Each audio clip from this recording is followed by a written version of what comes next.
ప్రాచీన ఈజిప్ట్ అనగానే మన కళ్ల ముందు ఏం మెదులుతుంది? ఖచ్చితంగా ఆ భారీ పిరమిడ్లు కదా. కాని కొన్ని వందలేళ్ల తర్వాత వాళ్లు ఆ అద్భుతమైన కట్టడాలు నిర్మించడం ఒక్కసారిగా ఆపేశారు. అసలు ఎందుకు? ఈ రహస్యాన్ని ఛేదించే ప్రయత్నమే ఈ విశ్లేషణ. ఇక్కడే అసలు చిక్కు ప్రశ్న మొదలవుతుంది. ఒక్కసారి ఆలోచించండి. దాదాపు 3000 సంవత్సరాల పాటు నిలబడ్డ ఒక గొప్ప నాగరికత తమకు ప్రపంచవ్యాప్తంగా గుర్తింపు తెచ్చిన నిర్మాణాలను సడన్గా కట్టడం ఎందుకు మానేసింది? ఇక్కడొక ఆశ్చర్యపరిచే విషయమేంటంటే, ఈజిప్ట్ నాగరికత 3000 ఏళ్లపాటు వర్ధిల్లింది నిజమే, కాని వాళ్లు ఈ భారీ పిరమిడ్లను కట్టింది కేవలం 500 ఏళ్లలోపే. అంటే వాళ్ల మొత్తం చరిత్రలో అదొక చిన్న భాగం మాత్రమే. సరే, ముందుగా చరిత్రలో ఇప్పటికీ అంతుచిక్కని ఈ పెద్ద చిక్కుముడి గురించి చూద్దాం. ఈ రహస్యం ఈరోజుకి క్రిస్ నాంటన్ లాంటి పెద్ద పెద్ద ఈజిప్టాలజిస్టులకు కూడా ఒక సవాలుగా మిగిలిపోయింది. వాళ్లు ఇప్పటికీ సమాధానాల కోసం వెతుకుతూనే ఉన్నారు.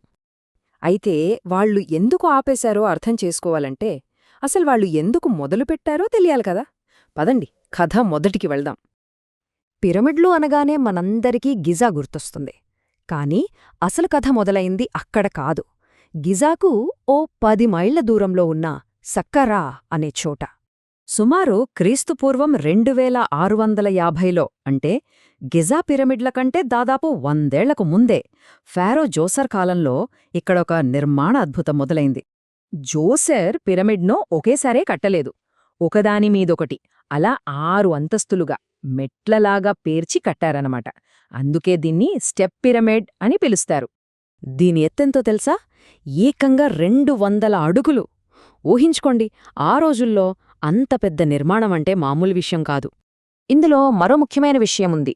ప్రపంచంలోనే పూర్తిగా రాయితో కట్టిన మొట్టమొదటి భారీ కట్టడం కూడా ఇదే. ఇది ఇంజనీరింగ్ చరిత్రలోనే ఒక పెద్ద టర్నింగ్ పాయింట్. ఇక పిరమిడ్ లోపల భూమిలోకి ఏకంగా 82 అడుగుల లోతుకు తవ్వారు సమాధి గది కోసం. ఆ సురంగం చిట్ట చివరన ఫారో మమ్మీని భద్రపరచడానికి ఒక పెద్ద గ్రానైట్ శవపీఠికను పెట్టారు. చూశారా, తమ రాజుకోసం వాళ్లు ఎంత శ్రద్ధ తీసుకున్నారో? బాగుంది, కాని అసలు ఇంత పెద్ద కట్టడాన్ని ఎందుకు కట్టారు? దాని వెనకున్న అసలు ఉద్దేశ్యమేంటో ఇప్పుడు చూద్దాం. అసలు ఇంత కష్టపడాల్సిన అవసరమేంటి? కేవలం ఒక సమాధి కోసం ఇంత ఆర్భాటమా? దీనికి సమాధానం చాలా సింపుల్. ఇంకా చెప్పాలంటే చాలా ఇంట్రెస్టింగ్. ఆ పిరమిడ్ కేవలం సమాధి కాదు, అదొక పవర్ఫుల్ పిఆర్ మెషీన్. అసలు విషయమేంటంటే, ఈజిప్షియన్లు ఒకటి బలంగా నమ్మేవారు. ఫారో చనిపోయిన తర్వాత కూడా బ్రతికి ఉండాలంటే బ్రతికున్నవాళ్లు అతన్ని గుర్తుపెట్టుకోవాలి అని. ఈ పిరమిడు ఆ ఫారో పేరును యుగయుగాల పాటు గుర్తుండేలా చేస్తుందని వాళ్ల నమ్మకం. ఇక ఆ తర్వాత మొదలైంది పిరమిడ్ల నిర్మాణంలో ఒక స్వర్ణయుగం. వాళ్లు తమ టెక్నిక్ను ఎలా పర్ఫెక్ట్ చేసుకున్నారో చూద్దాం. మొదట జోసర్ స్టెప్ పిరమిడ్తో మొదలుపెట్టి వాళ్లు ఎన్నో ప్రయోగాలు చేశారు. వంగిన పిరమిడ్ లాంటి ప్రయత్నాలతో తప్పులు తెలుసుకున్నారు. చివరికి సరైన ఆకారంతో ఎర్ర పిరమిడ్ను కట్టారు. ఈ అనుభవంతోనే గిజాలోని మహాపిరమిడ్ల నిర్మాణానికి అడుగులు వేశారు.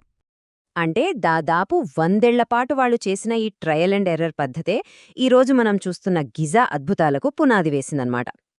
సరే, ఇప్పుడు మళ్లీ మనం మొదటి ప్రశ్నకు వద్దాం.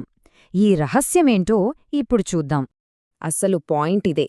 పిరమిడ్ నిర్మాణంలో వాళ్లు అంత పర్ఫెక్షన్ సాధించారు కదా, మరి ఎందుకు ఉన్నట్టుండి ఆపేశారు? ఇదే ఇప్పటికీ అంతుచిక్కని ప్రశ్న. దీనిమీద నిపుణుల మధ్య ఇప్పటికీ వాదనలు జరుగుతూనే ఉన్నాయి. కొందరేమో వాటిని కట్టడానికి కావాల్సిన డబ్బు, మనుషులు లాంటి వనరులు అయిపోయి ఉండొచ్చని అంటారు. మరికొందరేమో ఫారోలు తమ పేరు నిలబెట్టుకోవడానికి పిరమిడ్ల కంటే వేరే, బహుశా ఇంకా సులువైన మార్గాలు కనుక్కుని ఉంటారని వాదిస్తారు.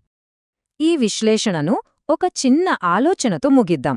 బహుశా వాళ్ల గొప్పతనం భారీ కట్టడాలు కట్టడం కాదేమో, ఒక పనిని సరైన సమయంలో ఎప్పుడు ఆపాలో తెలుసుకోవడమే అసలైన గొప్పతనమైతే దీని గురించి ఆలోచించండి.